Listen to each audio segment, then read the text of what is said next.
Welcome back to the Barbarian Show, the newly minted Barbarian Show, formerly known as the Blue Collar Barbarians podcast. This is our first time having a guest back, and it would not be fitting to have anybody else than my brother, Luke Kennedy, the amphibious assassin, the Spartan himself. Luke, thank you so much for joining me today and coming back on the show. I love you, brother. You know this. We were just talking offline about that, but man, I'm excited to be able to dive into your mind today, man. Pleasure is all mine, man. I mean, truly thank you for having, out of all the people, all the impressive people that you had on your show, thank you for having me back. And I'm excited too. Yeah, well, dude, it's just fitting. So as we're getting ready, in growth comes change, unfortunately, right? Or fortunately, depending on how you look at it. But in this case, to some people, maybe it's unfortunately where we're not getting away from blue collar folks. That's still going to be a core of this show and an element, but we're kind of evolving into really just supporting the unruly approach at life versus just in the career field. We're going to obviously highlight career because it's important to all of us here at the Barbarian Show it's important for us to embrace where we came from, knuckle dragging, hard work, and things like that, and to help people want to grow within their careers and stuff. That's not lost on us, but there's almost a demand. I almost feel like it's my obligation to really lean into my skill set of being able to have conversations with people, to talk to people about making themselves resilient for life in general and speaking life back into people and encouraging people to pursue their passions and their dreams. And so that's where this shift is coming from. So all that being said, dude, that was a long-winded way of saying it's only fitting to have you be our first second back guest, because we're really going to dive into some mindset stuff here and some mentality. It's super important that people understand what it's like to come into life at the leading edge, like legitimately at the leading edge of it, if you will, and to attack it. So we're going to dive right in today. I really do appreciate you getting into this. Right out of the gate, dude, just getting this going. Let's just launch this conversation. Let's do it. Mediocrity. It's the standard, man. Unfortunately, it's the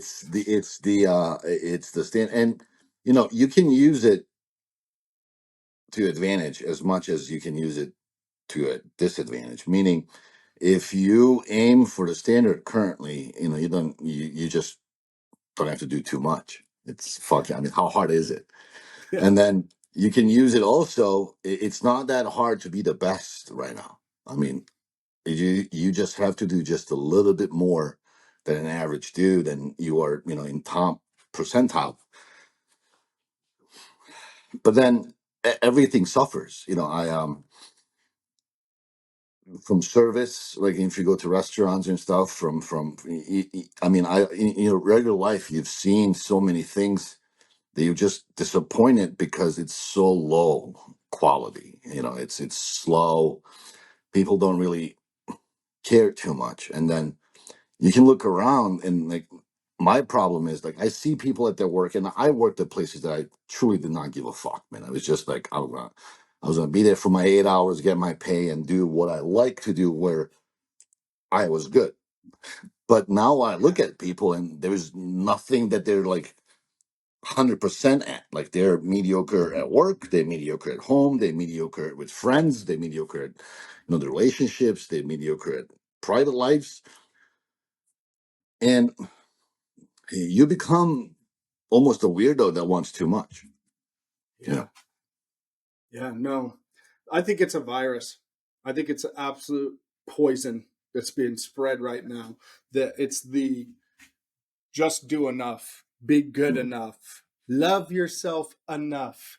But the truth is, in nature, dude, we were literally designed and created to compete. Like that is evolution, is right. The things that win, the things that evolve are the fighting and the if you will, the leading edge of said subspecies. What happens to the weak in the wild? Okay, and I'm not talking about even people. Let's go something as primal as in the animal kingdom. What happens to the weak? They're consumed, right? Yeah. The strong eats the weak. Mother Nature, it's the same thing. The stronger force consumes the weaker force, and the world continues on. That's just how it goes. Like, I didn't write the rules. I'm just stating facts. Like, people don't like this, but that's how it is. Now, we're not cannibals, and I'm definitely not suggesting that you feast on people's weakness or the weak people in society. That's not what I'm saying. There's a little bit of empathy and grace that you can offer people to, like reach your hand out to try to be a resource and help. And as, in the Bible's context, right, it's to love and serve other people rather than judge or whatnot. But all that to be said, what I'm saying is competition is natural. You are created to continually grow and evolve and seek more by, I believe in God, and we've talked about this. I know you believe in God as well, and you're a man of faith. So, and I have no, this is like a no clause. I don't care what people think of that. I'm proud of that. I know you're proud of that. And I just want that to be stated. We don't go on religious rants or nothing like that on this show, but Well, I I'm proud. Bible beat all the time. I don't. Yeah, yeah, I know. But I just want people to understand, like, we're not ashamed, we're just not ashamed. And the thing is, regardless of what your form of belief is, the universe, God, whatever, call it what you will, uh, you have all of this charisma to you, all of this, this vibe and fierce and these desire, let's call it desire. And it's not random. And when you tell yourself that, oh, I know this was my dream, but now, like, this is good enough, though. You're teaching your soul to settle for less than what you're worth, you know? And the I'll give you an example. So I as many of your followers might know, and people that don't know, I swim a lot for different causes, and um, swimming is a very ungrateful sport in a sense that if you miss a little, like if you miss a day, it takes like 2 days to catch up where you were 3 days ago, just by time and just time spent under stress and in water, and especially when you are the fastest one where you train, like I am.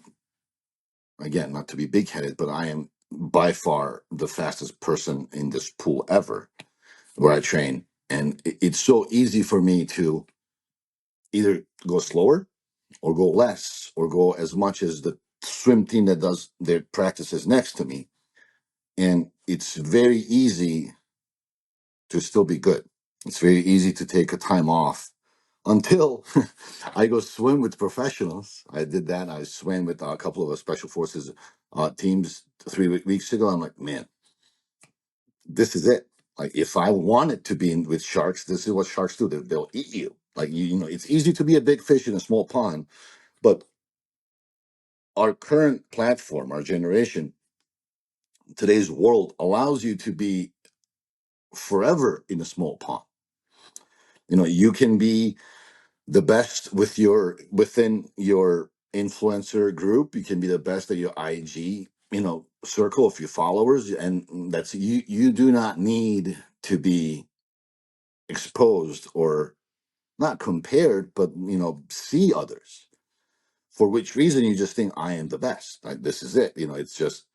I remember watching Pumping Iron when I was a kid with Arnold, and he said, he was absolutely the strongest person in his mind ever until he walked to Venice Beach, and he was like not even close to top 10 because dudes just lift more. Do they look better? No, but like they just lift more.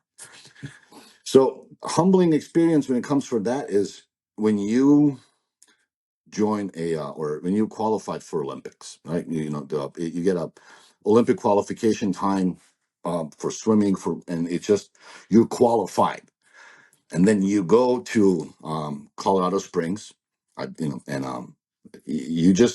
I mean, back in your village, back in your town, back in your church, you are the Olympic dream. Like, everybody's going for you. And then you just show up, and then there's a cohort of Olympians, gold medalists, people who are there to break records, and then there's you, and you just realize, dude, I'm a loser.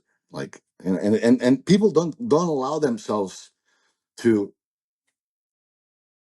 think that way. Today's generation will not let you be like, I'm a loser. No, you're not. If you ever say to anybody of your friends, I'm a loser, they'll be like, no, no, no. You did your best, man. You're good. No, man, on my platform, I'm a fucking loser. I didn't push myself every day as the others. I skipped meals. I had chocolate. I didn't. I'm a loser. I mean, what's number two in every race? The biggest loser. People think he's a silver medalist. No, man, you're the biggest fucking loser, man. You lost the gold. As a professional athlete, former, that's how you think. It's just like you. I've never went to any um race, any competition without thinking that I can win. If I couldn't win, I wouldn't go. It's just like, what's the point? Like, it's not worth it. Now, yes, I'm a little bit extreme, but and I don't want that mindset on my kids. But I also don't want them to be like, yeah, I'll just go. We'll have fun. No, don't do that. Do something that you like. I tell everybody, perfect your craft, whatever that might be. Let's just be the best in your own domain, whatever that is. I might be better swimmer than you, but you might be much better runner than I am, and you just never make me forget that. Like, there's nothing wrong with it. Like, when you look for contractors for your house, you don't look for a guy that's a good swimmer. You look for a guy that's a good electrician, and you want a one with the most Yelp stars. Nobody ever goes to the one Yelp star. They're like, man, you know what? He'll be okay. No, you want the best fucking guy for whatever you do, and if you are undeniable in what you do, if you do it so well that it just respect comes with everything that you do, you, I mean, that's the whole goal. 100%. I think backing up a second, though, you said something that really stuck out to me, and it's that the silver medal is not second best; it's first loser, Oh yeah, right? Like, it's the biggest loser because you lost.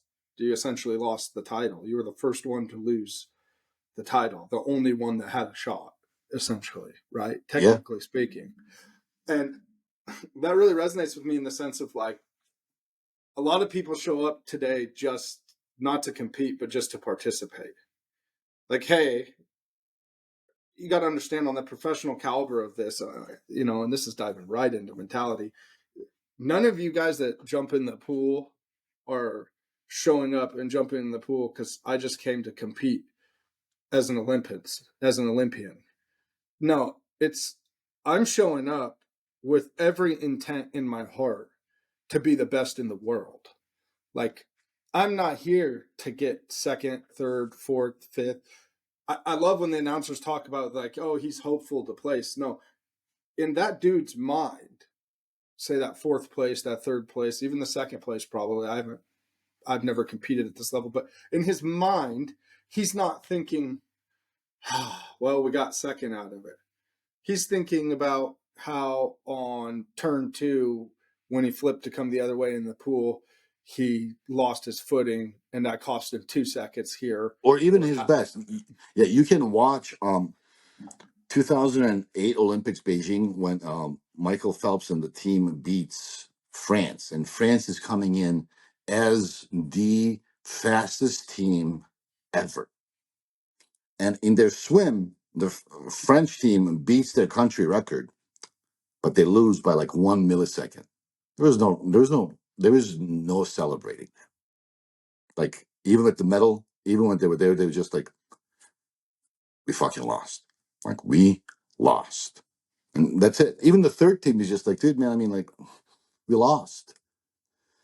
And, in sports, it's different. But if you think about to what we did prior to in our prior lives, like in military, when you lose a shootout, there's no coming back home. There's no, I mean, and it's that simple, man. I mean, it's just like, what if the mistakes that you made were carried a lot heavier consequences than just, oh well. What if you chose to look at it like that? Yeah. I've been having this conversation a lot with people, and I think you'll appreciate this. It's just been just a reoccurring theme. I don't know why. I feel like God's trying to beat it into me, um, through repetition. But it's the idea of how many people operate on what if it doesn't work, right? Hmm. So you always hear this when you share. Never from you. That's one thing I love about you. You're one of the most encouraging, just incredible friends for somebody that can bounce a big dream off of, that you don't ever make somebody feel like they're crazy, or like that's like, I've never, when I've shared anything big that I have intention or that I'm visualizing, you've never made me feel like I'm a laughing stock. You've always been one of the first people to be like, let's get it. Like, what are we doing to do it? Like, move it. Where are you at? Why aren't you there yet? That's you. And I love that about you. But on that, what I'm getting with that is how many times when people tell, like, let's just go to sharing with your friends group. Okay. How many times if you share with a friend, the wrong kind of friend, if Hmm. we're to audit ourselves now, right? Sure. But Yeah. when you share with a friends group, like, man, I want to build $100 million company, or let's go even simpler. Let's go even simpler for our audience here, right? Man, I'm going to change career fields. And they go, uh, what? Why? Don't you make, dude, you make really good money, don't you? Yeah, I know, but dude, there's no satisfaction, right? I'll play out a conversation, right? There's no satisfaction. It doesn't give me any purpose. I've been doing this for X amount of years. I'm not burnt out. I'm not this. I'm ready for something else. I want growth. I want to do more. I feel like I'm created for more. Yeah, but dude, what if it doesn't work? Yeah. Right? Yeah. Well, here, Luke, is the real question, and the way that people should really start to think about. But what if it does? Right? You get where I'm Yeah. going with this, brother? Because Yeah. we operate in a scarcity mindset in our life, is what I'm saying all the time. What if this doesn't pan out? What if I can't do this? What if I don't do that? What if this doesn't work for me? But we don't ever stop to bet on the other side of that coin. Well, what if it does? And in a lot of these cases where the what if it does, well, guess what?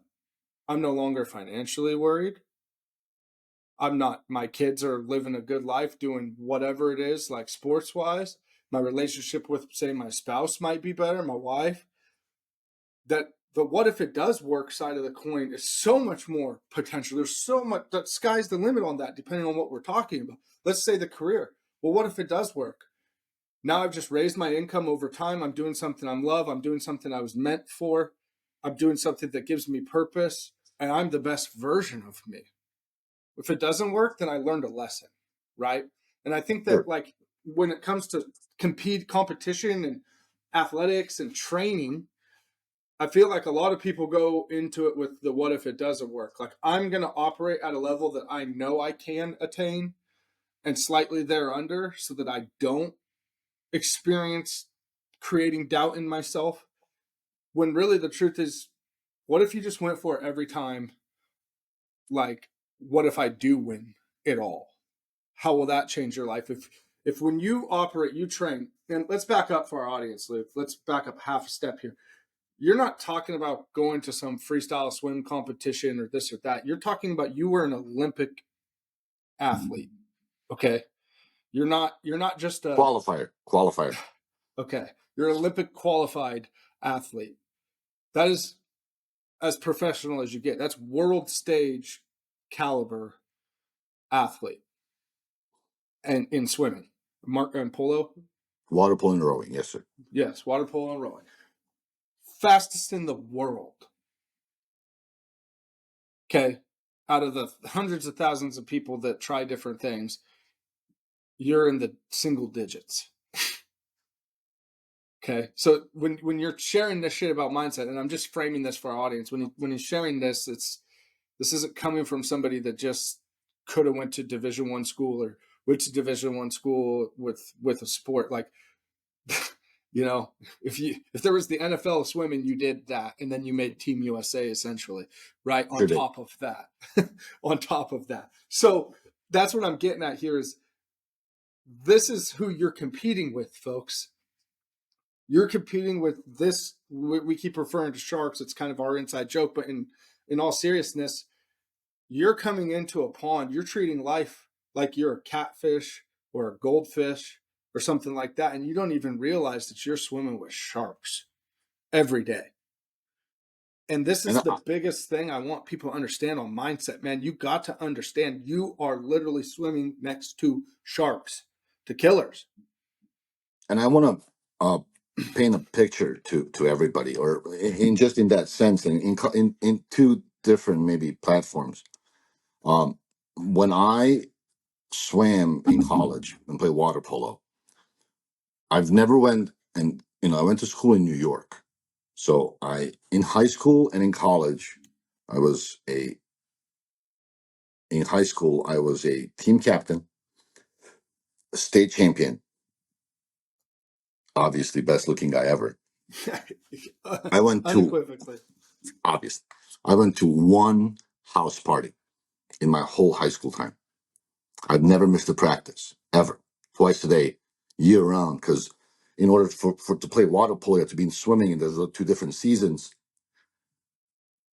I've Did never Ti went. give you a ride home from that party too? I'm sorry.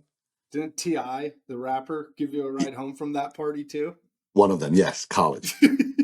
This is true story, man. My man Ti and his pitbull. But in college, I've never been to one house party, frat party. None, absolutely none. I mean, I swam in the mornings, lifted weights at noon at lunch, and then went to practice at night. And that's around 8 hours of swimming and lifting combined with school for 4 years.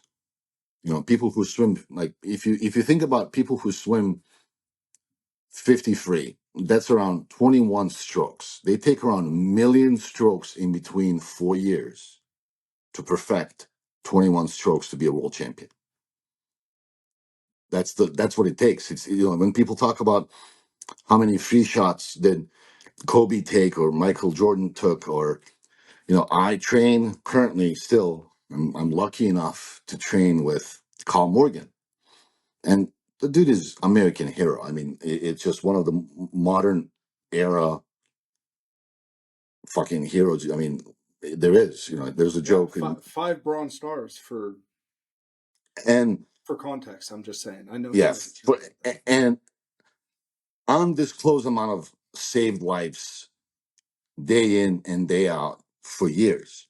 The dude still trains, man. The dude still goes out to a range, and it's the utter discipline. There is no joking. Like he'll crack a joke here and there, but the drills that we do or that he does, it's still as if we are brand new. If you ever do any of the martial arts, they'll tell you that black belts are the white belts that never gave up. So you can never think that you know too much, and you can never practice as if you know too much. In our times, I don't disagree with this too much, but I always say, don't take shots, don't practice shots that you wouldn't take. But think about how much time through high school and college, 8 years. If I swam, so I swam around 10 miles every day for 8 years, every day. I didn't walk that much, man. I didn't drive a car that much.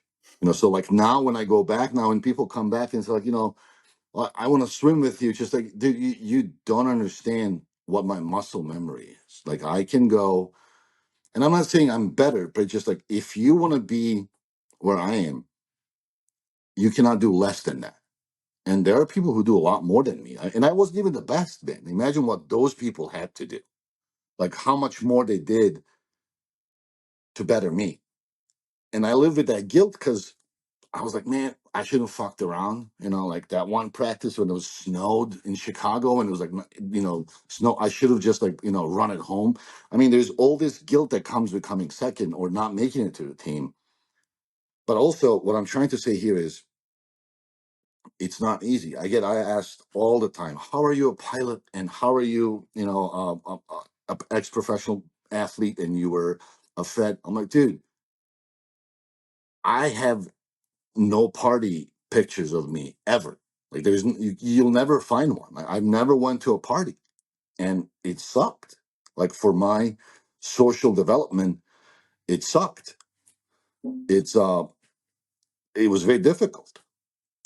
And now, when you talk about success, it's not that easy because it's just like I know what it takes to be successful in something that I did before, and now do I have what it takes to do it now for the new profession? That's where I struggle the most. Yeah. Well, well, we know you do, but that's just, there comes a point in this also where you can become your own worst enemy, right? Yeah, And when I say that, that's because you're overcritical of yourself, yeah, because you've got to this point where you're the expectation of what you expect is so high from yourself that now when it comes to moving into a new area, you have doubts because can you perform with the same tenacity that you do, say, in swimming, as you do in aviation, as you do in business, as you do in training, as you do in insert whatever's next, drinking Starbucks, right? Like whatever that may be yeah. for you.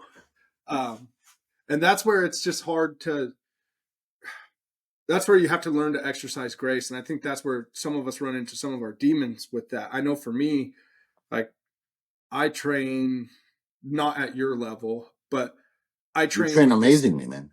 I And I'm not appreciate just that. saying that. Yeah, I appreciate that. But like, I train really hard, like for somebody that's coming back, right? Like I have a vengeance to me now, essentially. But that being said, every time I look in the mirror, I'm still disgusted. And it's not that I'm disgusted with my work ethic or this or that. It's just, it's like, where did I lose my edge to where I have to fight back to this? Mhm. And at the same time, I'm rediscovering like all the things I am capable of. Does that make Yeah. sense? Oh, yeah. And like, and now I'm learning that this version of Jonathan is the version that can, like, the sky's the limit, because now I have the discipline to match. You know what I The mean? capacity. Yeah. Yeah. Yes. And You so, see, yeah, go. Yeah. no, and I was going to say, my biggest problem or problem that I've seen around people is just it's not easy, and yes, some people have it easy. I've swam with people. I've been in teams with people. I've been deployed with people who are, I don't want to say had it easy or made it easy. It was easy to them to perform at the level that it took me so much effort to be at. Yeah. But then I've seen those people crash and burn because everything was easy to them. It's like one of those like high school jocks that you have that like, sell furniture now because they just like it was so easy for them to be the best at what they were at that time. And then, talent gets you just so much, so far. And, in certain things, platforms, talent can get you far. But Yeah. I think I watched Ed Sheeran and his documentary. It's very compelling because dude has like no voice. Like he shared his first recording. I mean, I am probably the worst, but he was worse than I. It was just like so bad, and he like shared it, and he said over like 3 4 years in his bedroom in his cell phone, he understood his vocals and everything else. So yes, people who have talent in singing in those 3 4 years will build up and go ahead of you. But if they don't work on that talent, you can catch up.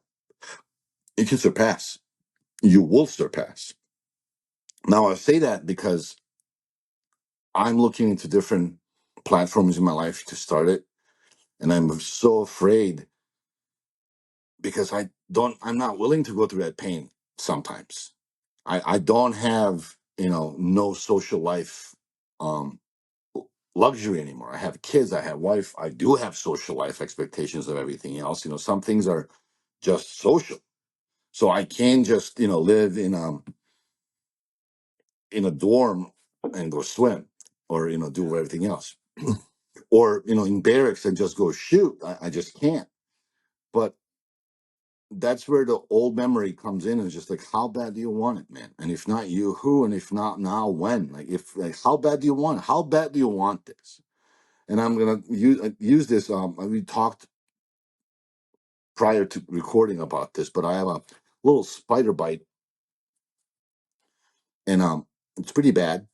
I have to use antibiotics, and the doctor told me not to swim. He's like, "Yeah, man, the chlorine is not good for this. Don't do it." For the past 8 months, I've had a torn tendon, and I couldn't do anything. I mean, I couldn't do a push up, let alone anything else. And I went through a therapy, and even with the therapy, they said, "Well, you have like 3 more months." I did stem cell, and it's just like, you know what, man? Fuck this. No, and this is not what people should do. But I just went back to the pool and did it. I mean, like it just like I need to do these swims. I committed to people. I promised these fundraisers, and if not me, who? If not now, when? And that's how I do it in everything that I do. It's just um, it's not healthy. People need to understand what they expect from Netflix specials and Apple TV, dramas. Oh, it's not healthy. It's not good for you. If you're gonna live like a Hallmark movie, man, half of the life is not healthy. It's just not. You're not going to be emotionally stable and have a happy ending. And life does not end when you meet your wife. Like life just begins when you meet your wife. Like all the wedding Hallmark movies that you watch is like they all end at the wedding. Well, as a married two guys, that shit just starts when you fucking get married, man. I mean, it's not. I mean, that's not a happy ending at all. Whoever is married, like we know that. Yeah, Hollywood's lying. Oh yes, and at no point of time in your life, even when you watch any movie, like Rudy, it was the most influential movie in a long time, but my man, got carried off, and the movie ended. Well, Rudy's life didn't end. The dude still had to go and get a job because he wasn't NFL ready. He barely graduated college, and he had like his one moment was over. The highest percentage of suicide thoughts of people are gold medalists in Olympic Games. Because imagine practicing 4 years for something and then get it. And then there was nothing else. The next day, you don't have to do it anymore. What do you do? What do you do? What do you do? I mean, you can feel free to look up Michael Phelps. I mean, he was the most suicidal. He was so depressed to the point that he became a spokesperson for suicide hotline. Like and that's what happens, man. Like if you need to realize that you cannot work for just one goal, and you cannot work for one goal and to be end all be all. Um, That's why I made my stuff annual. Like I swim. Alcatraz used to be a very big thing for me, and now I do it annually. And it's not easy, man. It really is not easy. Like that water is just gnarly. And And yes, there's they're great sharp. white sharks. There's great whites. Yes, but you know what? And you can tell your people if I'm lying or not. But I told you when I was like depressed, I said I'm gonna go to the pool and I'm gonna take my demons down where I own them in the water. It's just like I don't fear anything in the water. I mean, if the great white comes to me, like, what's up? Let's go. This is my water. So Yeah. it's just you have to whatever your domain is, and it's stupid to think that way. If a fucking great white comes, I'm gonna shit my pants. But in my head, before I go in, it's my fucking water, man. I mean, like when I played water polo, I I'll tell you two different platforms here. I married a woman who is probably the most forgiving, the most amazing human on this planet. She could never wish bad on her enemies. Like she just can't. And then I don't know how she married me because I wanted my enemy's tears every morning for breakfast. So when we were deciding to how to raise our kids, sports came up, and I said, as our kids were coming up, I was teaching our kids. I said, well, in the water or wherever they were playing tennis, you go beat them to death. Like, you don't stop. And my wife just like, no, no, no. If you realize you're better, you kind of give them a break. You let them lose gracefully. I'm like, gracefully? The Yeah. fuck is graceful losing? Fuck that. Because when I played water polo or any sport, I was offended that some asshole will come to my pool thinking they can beat me with half-ass shit. I was just like, you coming to my house thinking you can beat me with like the way that you look? So even, that then became the same thing when I went into the special ops and everything else. It was just like, you think you can snipe me, man? Me? Like, let's go. And that's what it is. Like, never surrender, never retreat. And if you can be, I want to say, modified in your life with that, just because my wife will watch this and my kids, there's nothing wrong with winning. History will always write your name if you win, no matter how. Yeah. Now, the impact that you will make in people's life is how you act afterwards. And I got many fights in the pool. I got many fights everywhere else, but outside the pool, I will never ever disrespect anyone. It stays in the pool. But yet in the pool, man, I will fucking kill you. And it's funny because in high school, I played my freshman year with my senior year was this gentleman's freshman year, and then I coached him. So I played with him, and I coached him the year when I was out of high school, like next year. And when we went to college, he again played against me. So this is a kid that essentially grew up with me. Like, I know him. He swam to me. It's just like pick like defense in basketball. And I just yanked him straight in the face, like, no matter how well I knew him. And he just looked at me. I said, "Don't ever forget who the fuck I am, man." And like, he was just like, I knew you were gonna hit me because this is it, man. Like, here right now, I'm not here to lose. If you do that in business, here right now, I'm not here to lose. Yeah. If you do it in your marriage, here right now, I'm not here to lose. And it's not like losing is not an option. It's just like, I am not here to lose. Like, what will it take to win? No, no, I will win.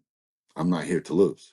And if you Yeah. lose, you have to regroup. You have to understand that losing is a part. Like, I was not undefeated. I've been beat up.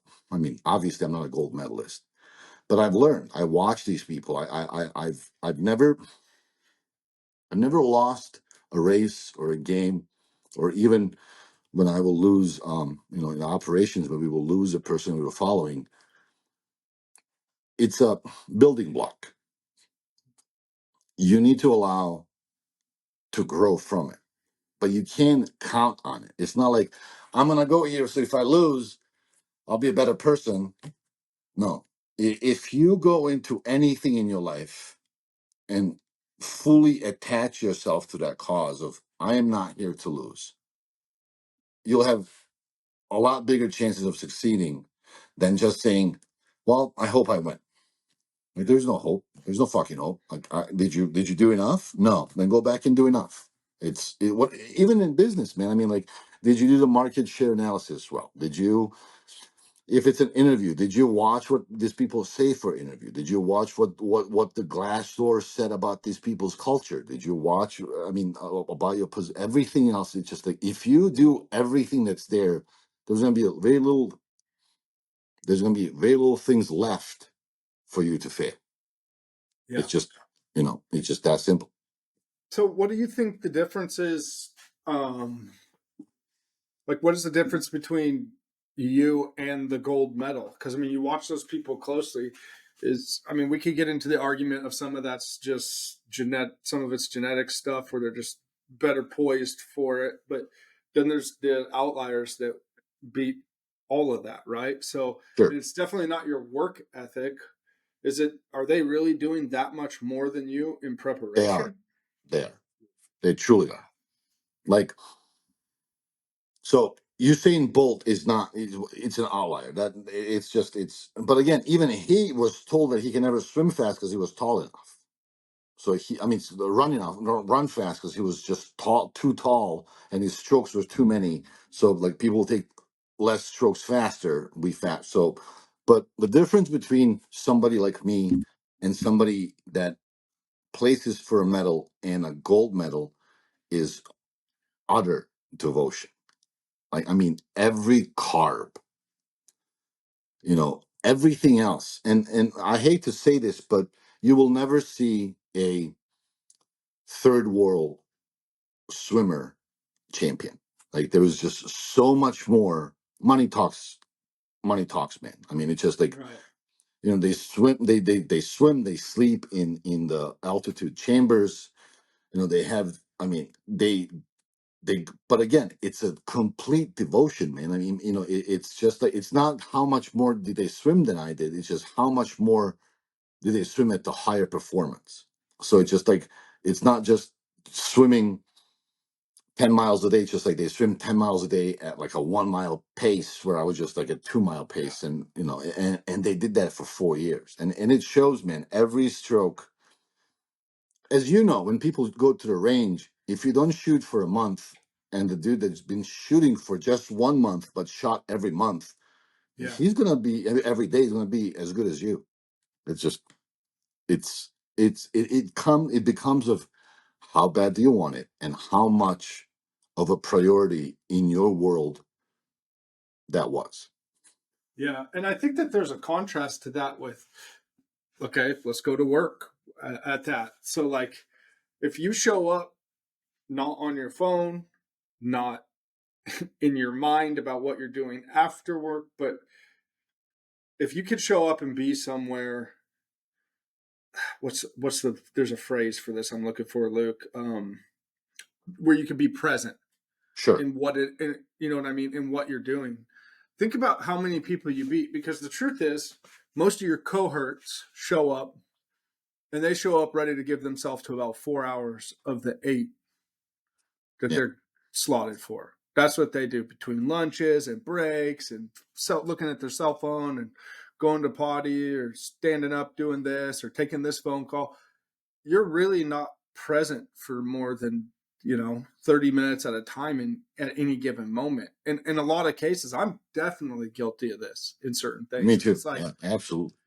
and if you could just say, like, what, like this new job I just interviewed for, if I show up now and I'm the GM of this place and I'm present in that, what I will be as a GM versus, say, the next company over's GM, I'm gonna be able to cover that ground really quick, because although he's this, he's also got this, and his intention separates him.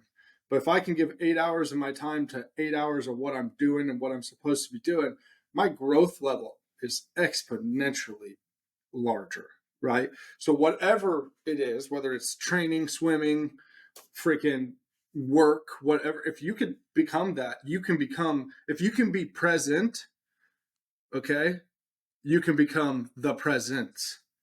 You know what Sure. I'm saying with Yeah. that? Yeah. Because you can become the guy that can't be beat. Yep. Because you'll start to catch on to every single little detail. Now, sure, there's little things that you're going to have to do. I've never really ever shared this publicly, but something we just talked about a second ago. Like, sometimes I struggle with, like, I'm narcoleptic stuff. Like, I'm here and then I'm not, and then I'm here. I'm still here the whole time, but I'm not, I guess. And that's something that I've had to learn how to try to adapt in life. Like, Sure. and then on top of that, I run at such a high pace in my training that probably doesn't help that Yeah. particular thing. It probably But does.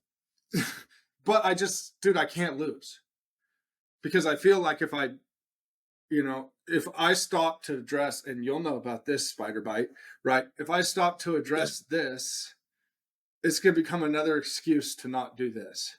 Yeah. or if I address this, then this is going to be the one thing that now takes me away from all of this. Because, in the case of that, like now they're going to come up with, I have to do some sleep stuff and I got to take more medication, or, Yeah. and I'm not at all advising anybody on anything health related. If you struggle with health stuff, go see your doctor. Like I'm not, you know, like do your own research, whatever it is that you Yeah. want to do. But in my case, like I have my foot on the throttle so much that like I am just crawling out of a hole. And the last thing I need is to dive into another one because I'm experiencing something that comes and goes and I can't even tell you when. But what I do know is that even with that, you're never going to stop me from being the best because now I'm learning to be dialed in when I am here, Yeah. regardless of surrounding circumstance. And that's my point in sharing that with our audience, because again, I've not talked about that before, but my point in sharing that with our audience is regardless of what your setback is, it can become your setup. Absolutely. And I want to, when I was starting out, my biggest pet peeve were the guys that I don't want to be right now. It's like, oh, you have to work hard. You have to work Yeah. hard and you'll get it. Just fucking tell me what to do, man. Like where to go. And if you do not allow the current Instagram, Facebook, and unfortunately academic views of balance, Oh, garbage. life work balance, happiness balance. I don't think I've publicly admitted to this to people, but all my friends know that I hate swimming, man. Like I Really? fucking hate swimming. Like I will do anything else but swim. But I was so good at it that it paid for my school. Like my parents could not pay for Division 1 school. They still probably could. And that was my way in. The high school that I went to, there was just no way. I mean, it's one of the best high schools where I come from. And it's just like, there's just no way that one, I could get in with the grades that I had prior, and two, that I could get in with my parents being able to pay it or not. Just couldn't. It just, but the, Yeah. the door in was be the absolute best in swimming. So I started swimming. When I was a banker, investment banker, that's what I did after college. I went and started financing livestock. Yeah, man, it's extremely complex and Yeah. extremely profitable. But I am a UBS banker out of Chicago. Buying cows. Yeah, man, financing cows and bulls in Montana. Like I mean, and the reason why I did so well is because nobody else will go there. Like those guys will not get on a phone call because they're like, if they're 3 hours ahead behind you. And like when they wake up at 4, no banker wants to talk to them. There's no internet applications at that time. This is 2000 and 6, 7. Like it's just not. And even if there were applications, the Montana dude doesn't have it. Yeah. So I was the only one that will go out there and get it. Now people say, well, I mean, what else would you do? Like, what would you do? Like, Luke, like, what the fuck would you do right now? And I'm saying this lovingly. I'm saying this as something that I would tell my kids. One, I will go work on an oil rig for 4 years and forget about my life. Wouldn't touch a paycheck because they pay for everything. It's a horrible life. It's horrible 4 years. Meaning, it's not fun. There's no Yeah. parties. There's no chilling. There is no Starbucks. But you will come home with $1 million in 4 years, and people will have more debt than they can pay in a lifetime, and you will just have cold money. I would go work in mines in Australia. They pay insane. Do they It's really? Yeah, man. Like, yeah, it's yeah. And they're building infrastructure in Australia because all the mines are like in the middle, and they have to build roads. And like it's a 10-year thing. I mean, if you're 18, by the time you're 28, you can have $2 million compounded interest over time with absolutely no social media presence, none. You will have no fun. You will have no life balance. You will not go to Dubai for vacations. But from that point on, you will live in Dubai. You Yes. will live in Miami. People will stop you and tell you, "Hey, nice car. What do you do for a living?" And you'll say, "I'm retired." That's the difference. It's just, would I go to college? Yes. Would I study marketing? I didn't study marketing. Absolutely fucking not. Like, if you're not, I would study law because it teaches you the law. Not that because I want to practice it, but Yes. you will understand the game. You'll understand the rules. You cannot play any sport without knowing the rules. You just will never be that good. I would not waste my time being an athlete at school as I did before. You For wouldn't? me, I wouldn't. Wow. I just wouldn't, man. I mean, it's just like, let me put it this way: as a water polo player, my first contract was $37,000 in 2004.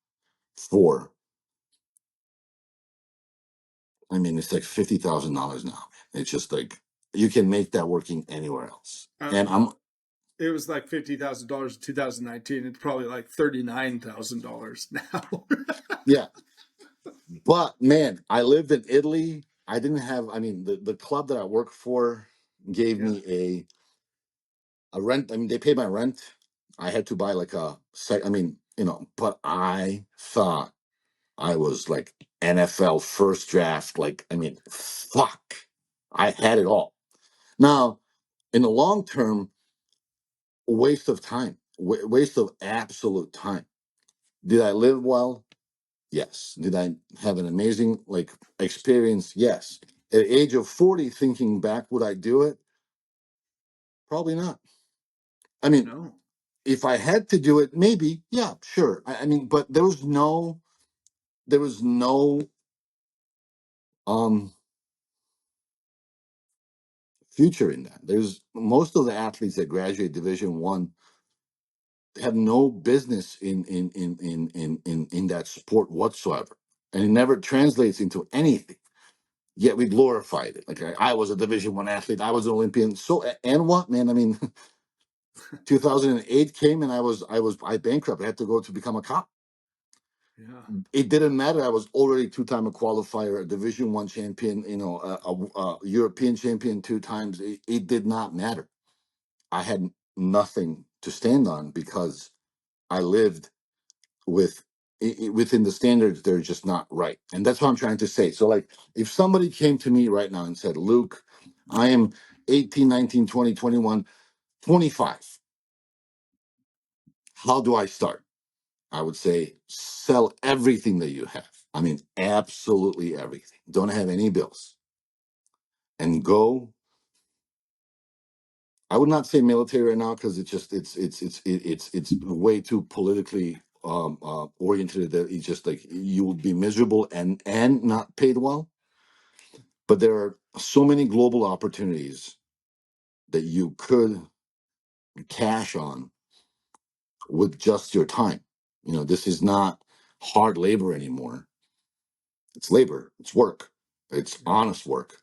But you will be compensated so much more than anybody of your peers back home. And when you're home, you can live whatever the fuck you want. And Yeah. Do whatever you want. and now you can go to school online. You can still come back with a college degree of anything you want. I say this because, and I said this on some of the previous conversations I had, because I failed of setting myself well or in a good footnote, as a banker, when I deployed, for reference, I was deployed for 7 years. Um, I didn't touch one paycheck, man. I didn't touch anything from it. Like whatever was provided, that's what I wore. That's what I ate. Again, I almost had kidney failures. There was a lot of dental stuff that had to be done afterwards. Crazy. But when I came back, I wasn't bitter at the system as much as I could have been. I wasn't bitter at anything else because I understood the game of I'm going to get paid. I will not drink. I will not use drugs. And not that it is bad, it just costs so much, man. I mean, like, you don't make enough. Like, drug dealers use it because they make so much, so it's not effective. I mean, if you make drug dealer money, man, you go out and you drink every fucking night. You do you. But if you don't make drug dealer money, you're gonna stick to that one Starbucks a week, man, and you're just gonna be just fine because that's what you make, and it's that's the disconnect that the current population has with what's shown to them. I mean, even me myself, when I look on my Instagram feed, because just algorithm understands that I look at tattoos and cars, I'm like, why do I not have a McLaren? Like, why? Because it's $300,000. But it's been shown to me all the time. And I'm just like, but everybody has it. Could I afford one? Maybe, but like, what's the point? Like, what is the point? I live on top of a mountain.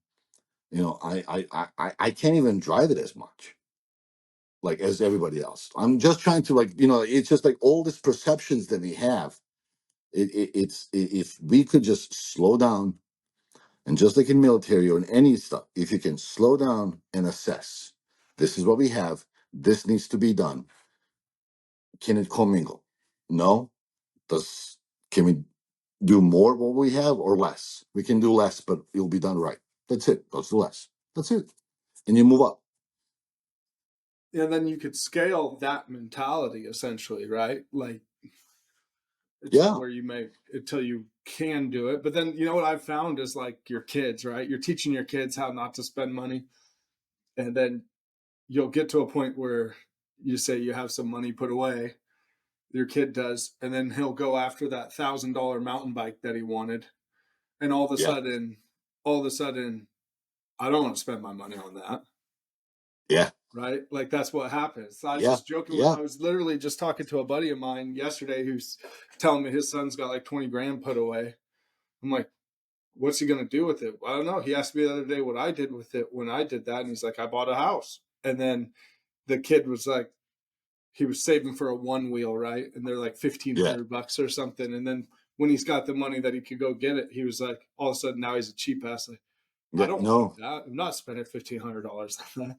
And if we could just teach ourselves as adults to try that, I think we would find more often than not, it's the same thing. If you save to money to be able to say, let's just say you saved $100 a week for bacon cheeseburgers, inflation, right? Five Sure. cheeseburgers probably. Yeah.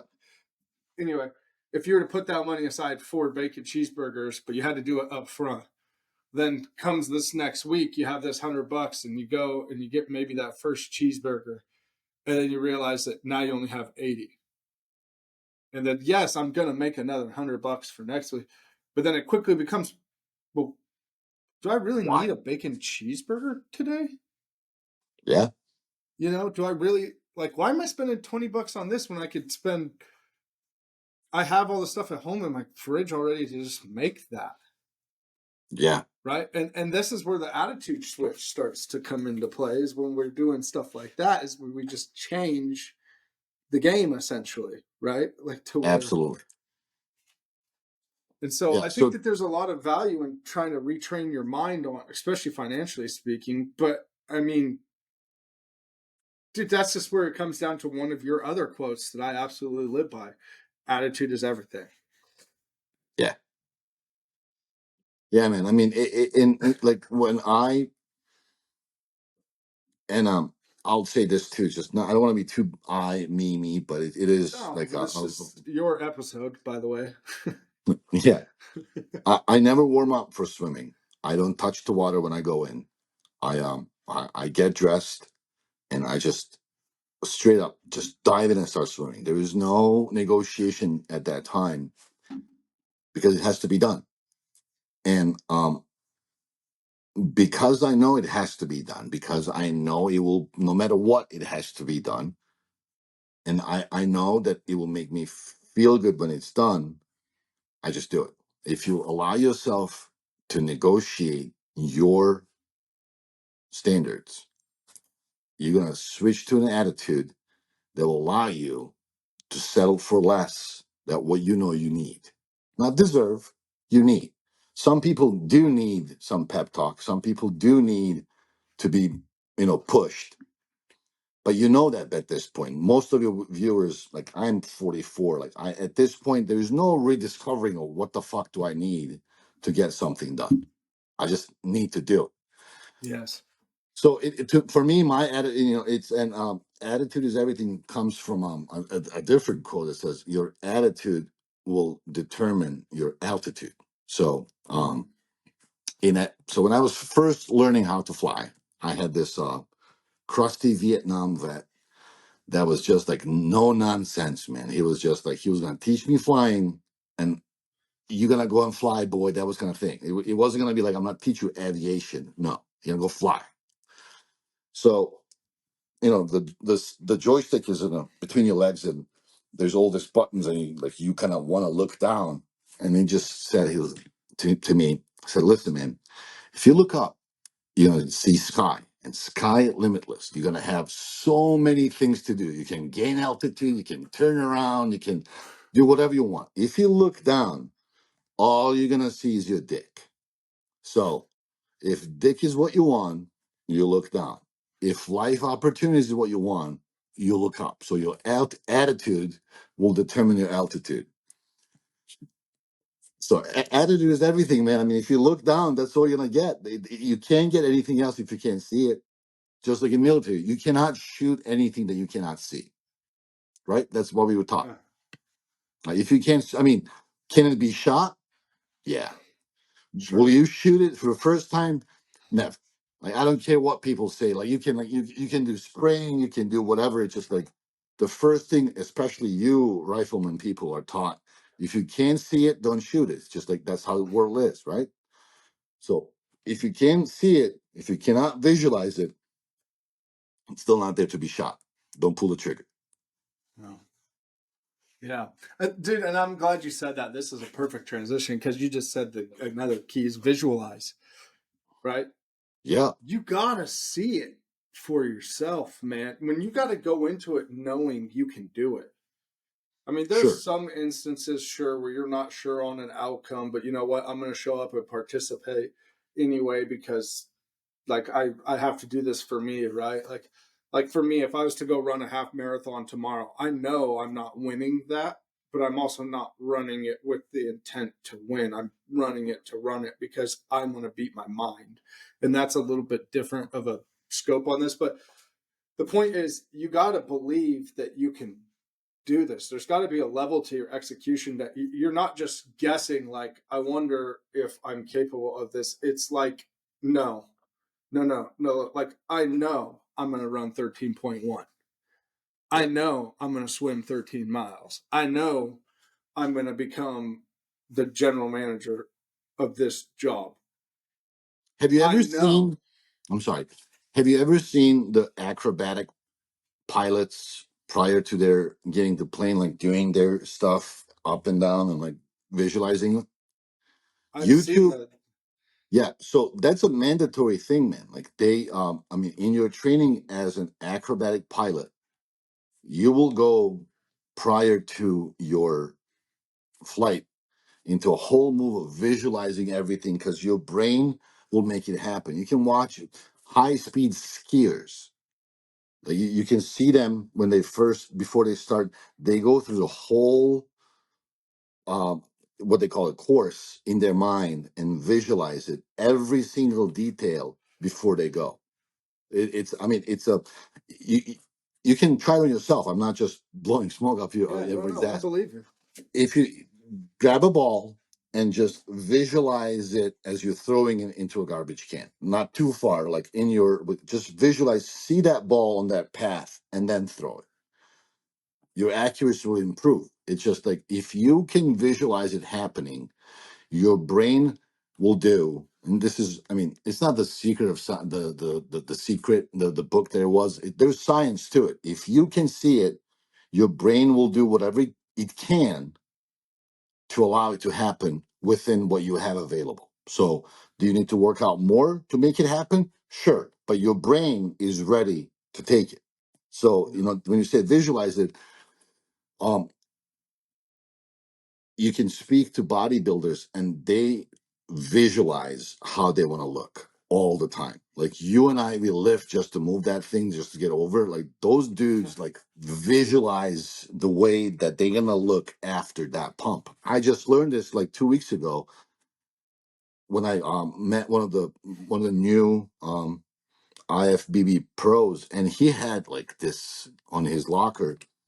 Obviously, I made a gay joke, but like he had all these other dudes that look awesome, and I'm like, dude, man, I mean, like this is a little bit gay. Nothing wrong with it, but shit, you have it in your locker room. And he's like, no, man, like I visualize this guy's calf. This is what I want. I look at it, and when I do calves, this is what I remember. And it makes I mean complete It sense to makes, yeah, dude, that's gold. yeah, That's leaving the sticky note in the mirror for yourself that says I'm smart. yeah.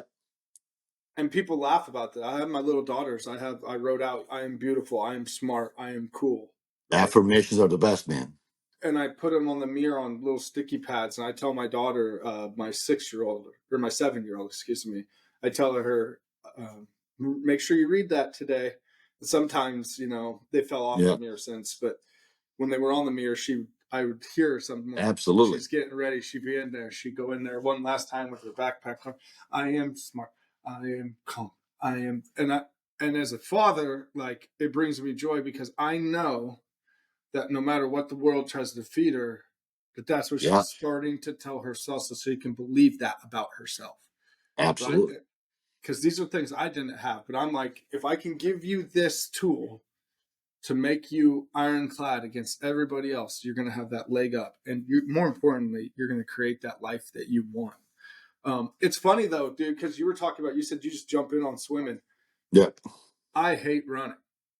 Every I I've always hated it. I hate it. I I I mean can I relate. I hate it. And when I get on the treadmill to start running, like I did 31 miles this last week, and that's the most I've ever done in a week. Crazy. Like, So yeah, unnecessary. I would never do that. yeah, Nobody should. yeah. I mean, I ran a total of 31 miles last week. I don't know. I don't know. I just needed to working through shit. I And understand. when I get on the treadmill, I'm going to get beat up for this in the comments and I don't care, but I don't do the whole spend 10 minutes stretching and kicking my legs and do this or that. No, like I show up to the gym, I drink my pre-carb stuff or whatever, and Alpha country. yeah, some of it, yeah. Sometimes it might be my pre-workout, right? Lately I've been doing like a Dexa carb kind of thing, but my point is I sip on some of that and I jump right on the treadmill and I go straight to whatever I'm jogging at. Just crank it up 6.1, 6.3, 6.5, whatever it's at. I just go straight there. And that first mile, every step, I want to quit. It sucks. I hurt. I notice everything that I slept bad, where that hurts. I notice how it hurts to breathe. I notice everything I don't like. But what I do is I just set the tone to say that if I say I'm going to do this, I'm going to do it. And I'm Yeah, like you. I'm not allowing myself to have the time in warm up to come up with an escape plan. I'm just not going yeah. to do that. Because I will make one. I mean, people think like people assume for people who like for me Yeah. especially that like I will swim no matter what. Dude, man, I will see a fly on my car. It's like that's God's sign. Don't swim today. Like I mean, I don't. It's like I don't need. Or like when I stick to my diet, a lot of people will say like if you see a sugar, you know, that's God testing me. I don't see it that way. To me, when I see a chocolate that I like really want it, I'm like, that's God telling me, you have it, son. You work hard. This is your. I mean, I don't. I have a mind that will make anything that I want. And if I'm on a candy aisle, that's God saying, go at it. You've been so good your whole life. Do it right now. Like, it's not like this is God testing me. It's like, it's for you. So like, if I wanted to, it's so easy not to be. I can It's. relate. I have my mind will stop swimming at any given time. Yes. Or, even flying, man. I mean, like flying becomes very, I don't want to say boring, but there's not that many things that can happen all the time. Like you are in the air, there's a course, there could be a wind, but there might not be a wind. Like you not going through a checklist every half an hour means nothing to anybody. Yeah. I've been flying for 24 years, maybe twice in my whole career that paid off, that I was like looking at stuff. But that just means that I've been living 2 lifetimes had I not do it. Yeah. Because it's like when you're cruising down the street, down the highway that you've been for a long time, you can close your eyes for 5 seconds. You know nothing's gonna happen. But do you? And it's the same thing. If you allow your brain to test you, it will test it to the point that like it will never stop. It's just like when you first started running, had you not in your mind put a distance and time, you wouldn't try to go faster at this point. Like now, when you run that first, like if you ran the mile the first time for 15 minutes, now it's just like if it's not 14, I'm gonna feel like a loser. You're telling that stuff to yourself and you're pushing yourself. Had it been the other way, you'd be like, as long as this mile is done today, I'm good, and there is no growth. So Yeah. yeah, Now I'm at the point where like and I'm sure you're like this where you got to get started and it sucks and you hate it the whole time, but then like I catch myself say at mile 2 of 3, I'm trying to talk myself out of not running 5 now yeah, because I'm like, oh, I could do, like 4's nothing. Let's do 4. Let's do 5. Shit, let's. And now it's like I almost have to convince myself to keep to what my target was so I yeah, can continue on with other stuff. Because now I just that and one or plus one, whatever, yeah, is ingrained in me now, and that's with whatever I'm doing. So it's like I've been doubling down. I weight train and cardio, right? And I always did that, but now I'm like, okay, let's really see what's up. So my dumbass has decided I'm going to skip the whole like formally run a marathon first and go straight to a 50K. obviously, I'm just obviously. gonna do it. And I've never ran one. Never had an interest in my life to run one. I have no desire to be a I've part seen of. some hungry people from Africa do it. How hard can it be? That's that's it. That's what I'm saying. Like it's not even that. It's just that I'm gonna stake my name in that realm of like I can do it. Like I don't even like running. I have no idea, Luke, why this is even on my mind because I'm not. But I'm like I'm gonna run an ultra, and then I could be done with that. It's something I've done. I didn't just run a marathon, but I ran an ultra, right? And I did 30 something miles, and my big ass can then hopefully move on to something more meant for me. But who knows where that will go, right? And Yeah, like I'm in no competition with anybody except for like now I know when I do this, I hope that with my story and the more I live it out, that I can inspire the kids coming up to realize what they can do. yeah, To the kids that were down and out, to even the young men out there that are coming out that have experienced the same kind of pains I have in my life with doubt, self worth, and things like that, and like not being able to look in the mirror and see anything that you like. And I just pray that I can become a living example of what change can look like with ownership, right? Yeah, with absolutely. resilience. And that's why I wanted to talk to you about this particular thing this last hour that we've been on now, is because this you have lived that life where you constantly pivoted into harder things, leaned into what is hard to accomplish greatness within those hard things. I mean, all these different things, like getting Olympic qualified alone is hard, right? Then let Yeah. alone living a life where you're continually like where you're at that caliber just because, right? Like you said, you swam with some of the special operations guys again recently that do that, and it was like, oh shoot, yeah, I'm swimming with sharks again. But there's not a moment in you when you're in that pool, because I know you, or you're in the ocean or wherever you dummies are swimming. Like, there's not a moment in you where you can like for a second think, I'm not, I'm going to be the last one. Like, Oh fuck no, no. I no, got fourth. I'm still gonna, yeah, I'm Yeah, still running at the top. And yeah. and by the way, to the three people that beat you, eat like suck a fat one, because it will never happen again. You know, like it's not gonna happen again. I Like was eyeing them down, man. I was just like, man, these motherfuckers. you were looking at them like ice cream sandwich. I guarantee it, bro. Yeah, but they were great. I mean, Yeah, the whole, and then if you remember, my first 13-mile swim, um, I was swimming on a Sunday in the pool, and I just thought to myself, shit, I can do 30. I mean, I swam 2 miles daily for that time, and I just thought to myself, I should do 13. Got out, called Ben from Tier 1, yeah, and on that Friday, swam 13. And even that 13, we drove to the lake. I didn't warm up. I was already like in my suit. We got to the lake. I drank my, it wasn't even pre workout because it was too early. I had a croissant and I just jumped in and swam again, because had I had any, and I'm not saying this is as a tough guy. I'm just saying I know myself that if I allow myself to start negotiating, I'm gonna, one, waste time and then feel bad about it, and two, I will come to the point of almost giving up. And sometimes, I mean, I didn't accomplish everything I want. I never summited Mount Everest, and I regret it every day.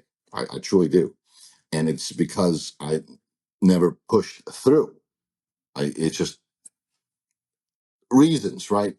I never became a Navy SEAL because I didn't push enough. Like I was told at one point I couldn't, but I didn't, recheck that. I didn't reapply. I was just, and I regret that. Not because I'm not a SEAL. I mean, maybe I'll write a book, so I'll be half SEAL. I don't know. But hey, dude, me and Reno, we're right here. You got your campaign managers. yes, yes, yeah. But it's just one of those things. Like I want to tell people that I am not 100% successful of all of the ideas that I know I should have done, but because I haven't done them, I know that I have to do what I think I should. Yeah, And you can't trust Reno, man. That guy is just, yeah, he's too smooth, man. I mean, like the guy is just most amazing human I've ever met. it's Mighty Mouse, bro. Yes, he's a Sonic. He's not a Mighty Mouse. He's a Yeah, Sonic man. yeah. No, he's somebody we both deeply respect. Reno, Absolutely. if you ever do hear this in passing, bro, we love you. Keep killing it. Commando Surf Co. Check those guys out. It's our Yeah. homie. But dude, let's wrap this thing up, okay? Okay. This was I love this conversation, but let's get into a couple questions really quick. Okay. We don't need to spend a ton of time on this because I felt like this episode was more of just teach anyway, right? Like teach mindset, inspire, encourage, share. And so we already did a lot of that, but there's a couple things I want to ask you. And I've already asked you what a barbarian is, so we could stay away from that for now, right? As Okay. it's an evolving process. But what I do Always. want to know is what would you say to somebody that they maybe got that competitive bug in them, like that itch for success, but they're just getting started? They don't like, I don't know where to start. I just know that there's something inside of me that tells me I need to do more. right? Like I need to compete. I need to see what I got. Don't stop. No matter what it comes, don't stop. I was born in a city that had no pool, no pool whatsoever. I was born at the time in a country that had four indoor pools, and I just loved swimming. I mean, at the time I swam, and don't stop, do not stop. Um, but you have to visualize what you want. I knew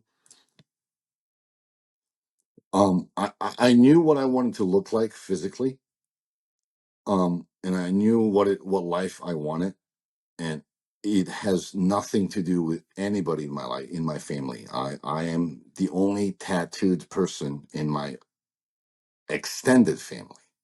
I mean, even with my with my wife, I think there's like two of us that are tattooed, and I have tattoos, and it's just, you might think it's a big thing, but in my culture, it's everything. Yeah. And I've had a visual of what I wanted to do. I had a visual of how I wanted to do it.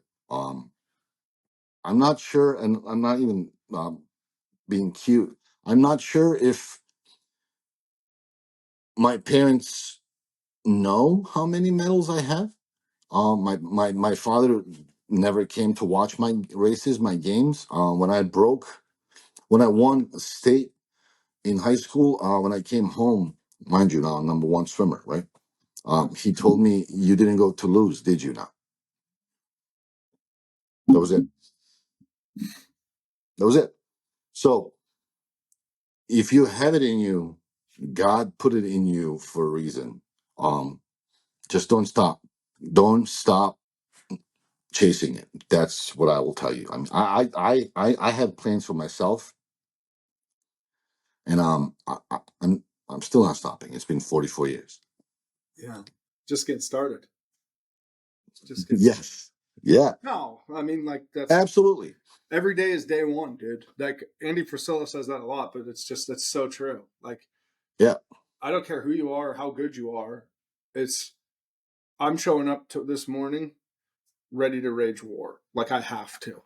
Like this is day one of what's going to be the best chapter yet, and that's how I've been trying to execute. And I went through a little bit of a slump there, but like you know, I'm Yeah. still Just working. don't It's stop. still work. That's the best thing I will tell people. Do not stop. Yeah. Okay. And then lastly, my last question for you for today, anyway, because I mean, we got to have an adventure episode too, just because you have so many cool journeys, Everest, and then the snake bite. But I did want Yeah. to get into that, but I really just for what's going on in the world right now, I wanted to pick your brain on mindset because it's to make Sure. people more resilient and to ultimately the real goal here is to help people achieve and capture their dreams, right? And that's what I really Yeah. want. And that's why I wanted to dive in on this specifically today. But Yes, sir. the last question I had for you is, what would you say to somebody? No, no, no, no. I want to do a better one for you. What's the biggest lesson you've learned from loss?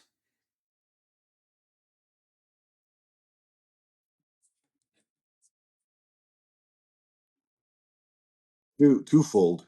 Um, when you believe in something, um, and you attach yourself to it. I've done this in professionally as a athlete and then professionally as a law enforcement officer. You tend to build this legend in your head that you are doing the right thing, you're righteous, and you will win. And you will lose sometimes. So, what loss, the biggest lesson that loss taught me once, or one of them, is that you, no matter what, can lose. And the other lesson is, it's a kind of derivative of that thing, is that doesn't define you. And I'll say it this way.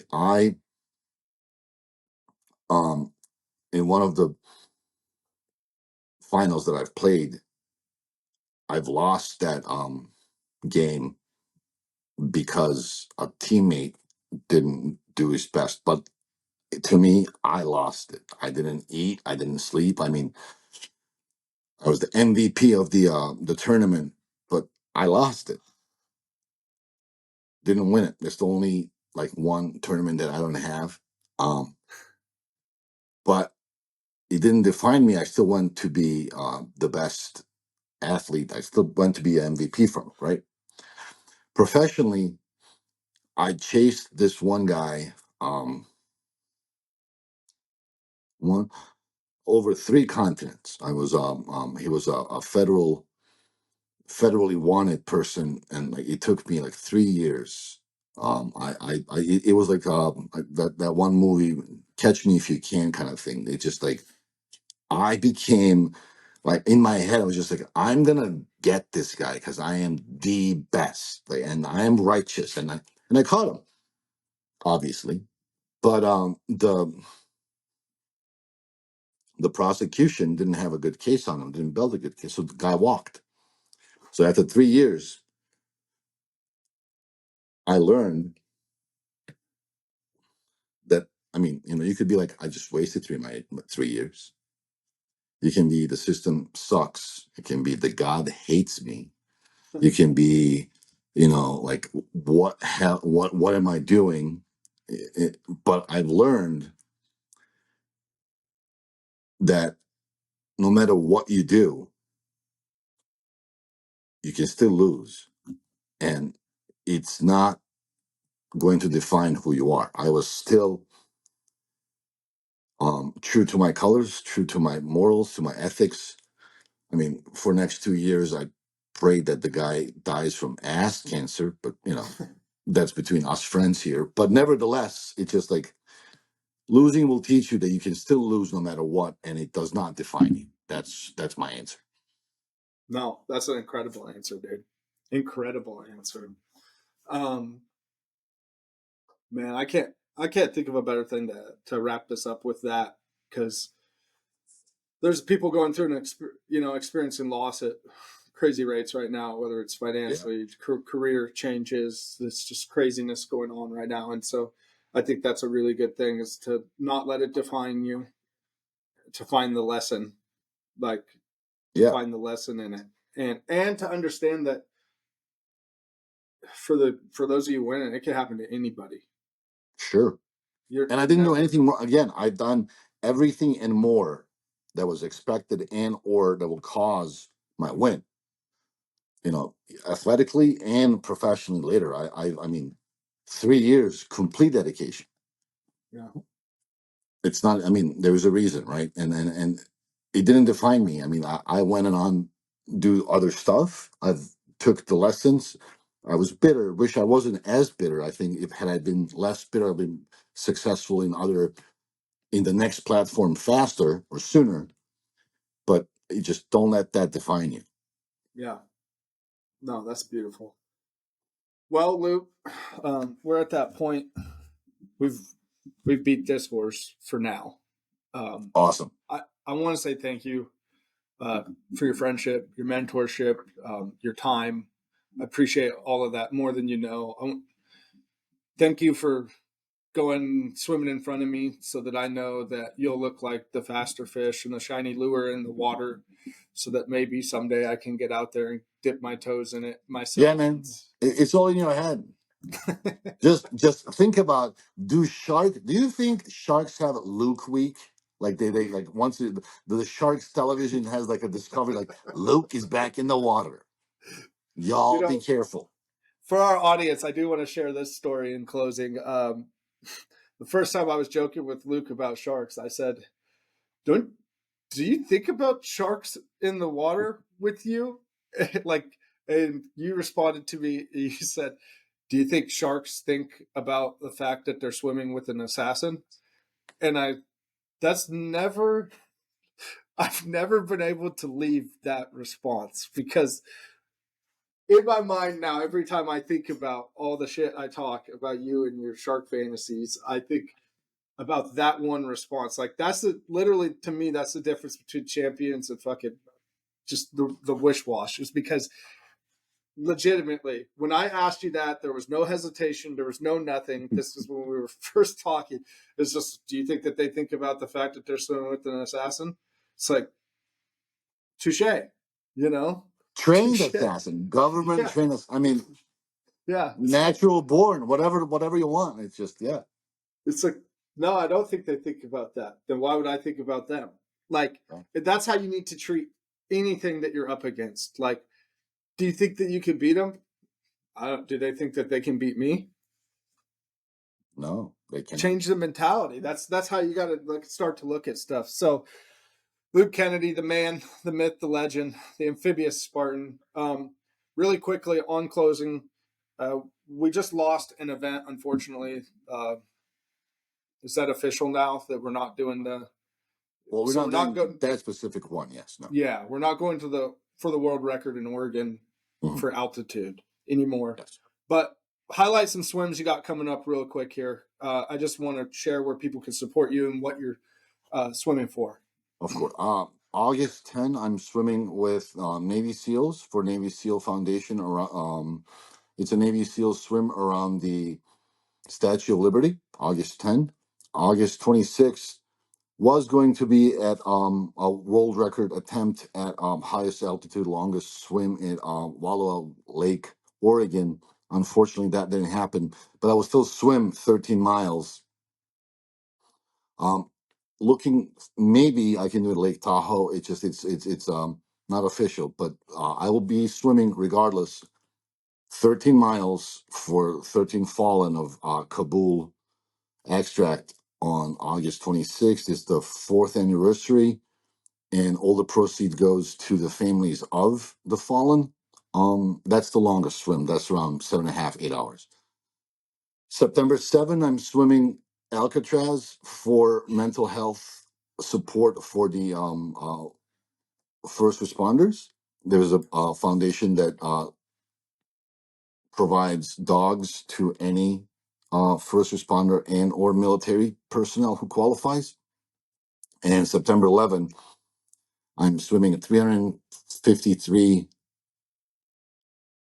Is it 43? I'm ashamed that I forgot.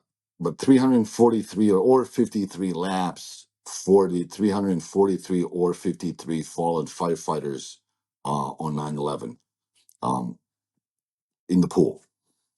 So those are the swims that we have now. All of these qualify me or are the qualifiers for hopefully swimming the English Channel in 2025. Yes, the English Channel is coming, folks. We've talked about that before. It's happening. Yes. Yes, It's I hope happening. so. Yeah, That's it's going to be 22 miles, monumental. and I think I'm ready. Hopefully, again, I mean, if injuries are not as prevalent as they were last year, 2025 July, we wanted to do it on the D-Day. Just that the ocean is too cold, man. June 6th. So I wanted to obviously invade France myself, but it's too cold. So it will be in July of 2025, from Britain to France. And then that will be one of the bigger things in my life. Yeah, well, I would say these other ones are not any smaller. So, where can people come to find you and support these swims, dude? Amphibious Spartan, and on Instagram is the best way to follow, and then find your way to all the everything is done directly. I'm a middleman. I'm not paid by any of them. I don't take any support. I volunteer my time and my money to have them benefit. So everything is done directly through foundations. Yeah, and that will be the Navy SEAL Foundation. Are you doing Hunter Lopez Foundation? I think, and Yes, then are you supporting this Nicole Gee Foundation as well this year? they'll be both be placed. So whatever people Yeah, feel like, I'm. It's for both. Yes, yes, sir. yeah, yeah. Okay, and then the fire. What name that charity? That's the mental health one. That's super important, by the way. It's very important. That is Joint Task Force K9, JTC K9 on Instagram, Yes. Okay. and Uh, Tunnels for Vision, Tunnels to Vision for the firefighters. okay. So you guys can check him out at Amphibious Spartan, and those links are going to be, you'll be able to find all of those. Please, if you have the means, donate to the cause, donate to help motivate him to keep his little doggy paddles going and his amphibious assaults, if you will, this fall. That's a lot of swims in a short amount of time too, dude. Yeah, it's 29 racing miles within 31 days. Wow. We were talking about a point to prove, folks. Well, Yeah, this is it. Lean into it, right? yeah. Lean If into not it. me, who, man? If not now, when? And if, never retreat. Yeah. And perfect your craft. Yes, sir. Every stroke. Ladies and gentlemen, Luke Kennedy, thank you so much for listening. We'll catch you on the next Barbarian show.